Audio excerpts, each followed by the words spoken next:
Кийинки аткарыла турчу чыгарма Кыргызымдын бермети деп аталат. Бул чыгарманы Динара Мамбетакунова эжекебиз сөз обон жазган. Автор бул жерде отурган чагы ордуңуздан туруп койсоңуз, бир кол чаап койсоңуздар авторго терең ыраазычылык билдирүү менен.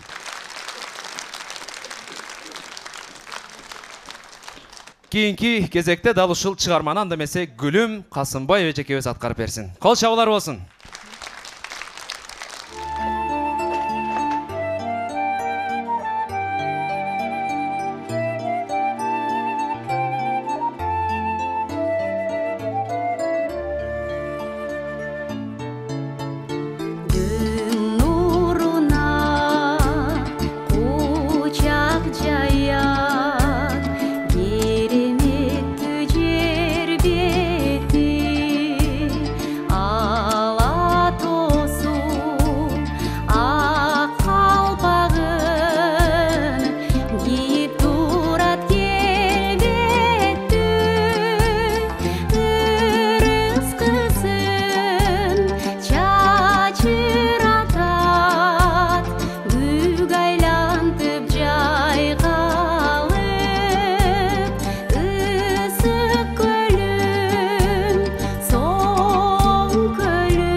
Чоң рахмат.